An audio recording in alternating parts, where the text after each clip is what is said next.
যদি এখানে আপনি থেকে থাকেন এই মুহূর্তে এখানে আপনি একটা অ্যালার্ট দিবেন, মানে আপনি এখানে নাই, তাই তো? Are you there sir? আস্তাগফিরুল্লাহ। মোহতারাম, আমাদের বাড়ি গরুস্থানের পাশে।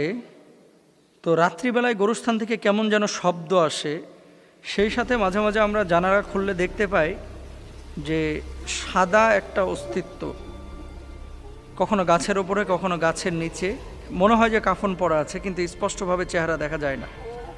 গরুস্থান থেকে রাত্রিবেলায় এরকম গোংরানো আওয়াজ বা সাদা অস্তিত্বের বিষয়টা, এটা কিভাবে দেখেন এবং এটাকে আসলে ভালো কিছু না খারাপ কিছু? আমরা তো ভয় পাই, জানলা খুলি না। এমত অবস্থায় আমাদের করণীয় কি? প্রশ্নটি করেছেন আবু হানিফ, হাতিবান্ধা, লালমনিরহাট থেকে। খুব ইম্পর্ট্যান্ট একটা বিষয়, বিশেষ করে রাত্রিবেলায় যে গরুস্থানে কত ঘটনা ঘটে। যাদের বাসাবাড়ি গরুস্থানের পাশে হয়তো বা মাঝে মাঝে টের পান, অনেকে টের পান না। গ্রাম অঞ্চলে বেশি দেখা যায়। এমন এমন শব্দ হচ্ছে, বাচ্চা কান্না করতেছে, এরকম শব্দ, অথচ জানলা খুলে দেখেন কিচ্ছু নাই। আবার জানলা লাগায় শুয়েছেন কম্বলের নিচে, আবার দেখতেছেন কান্নার আওয়াজ। এমনটা হয়। আমি যখন মাদ্রাসায় পড়তাম ছোটবেলায়, হিফজখানায়, পাশে গরুস্থান ছিল। তো পাশে গরুস্থান বলতে একই মহল্লায় আর কি। রাত্রিকালীন সময় যখন খাবার দাবার খেয়ে একসাথে গ্রুপ বেঁধে আমরা গরুস্থানের পাশ দিয়ে আসতাম, কিছু একটা টের পেতাম যে কেউ হয়তো আমাদেরকে ফলো করতেছে, পেছনে তাকায় দেখে আসলে কেউ নাই। তো ছোটোবেলায় মারাত্মক ভয় পাইতাম, পরে যাওয়া বন্ধ করে দিয়েছিলাম। রাত্রিকালীন সময়ে গরুস্থানে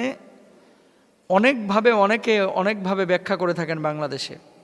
আসলে রাসূল আকরাম সাল্লাল্লাহু আলাইহি ওয়াসাল্লামের হাদিসগুলো বিবেচনা করলে আপনি দেখবেন যে কবরে আযাব এটা সত্য, আপনি দেখবেন কবরের জিন্দেগি এটা সত্য। কিন্তু কবরের মধ্যে লাশ সবসময় কিন্তু থাকে না, কখনো লাশ পচে যায়, মাটি খেয়ে ফেলে, হাড়গোড় পড়ে থাকে।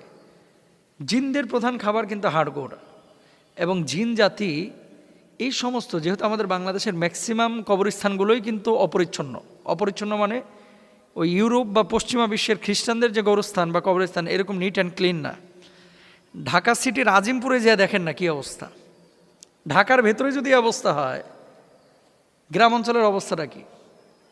গ্রাম অঞ্চলে এমনও কবরস্থান আছে, এটারে যদি কাইটা সাইটা পরিষ্কার করা হয়, হয়তো বা 2-3 হাজার সাপ পাবেন ছোট ছোট, মানে এত নোংরা করে রাখে। তো এটা স্বাভাবিক। আল্লাহ রাসূল সাল্লাল্লাহু আলাইহি ওয়াসাল্লাম তো বলে গেছেন যে এই যে উপত্যকা, জলাশয়, জঙ্গল, এই জায়গাগুলো হচ্ছে জিনদের আদর্শ জায়গা। তো ভালো জিন তো সবসময় ভালো জায়গায় থাকে না।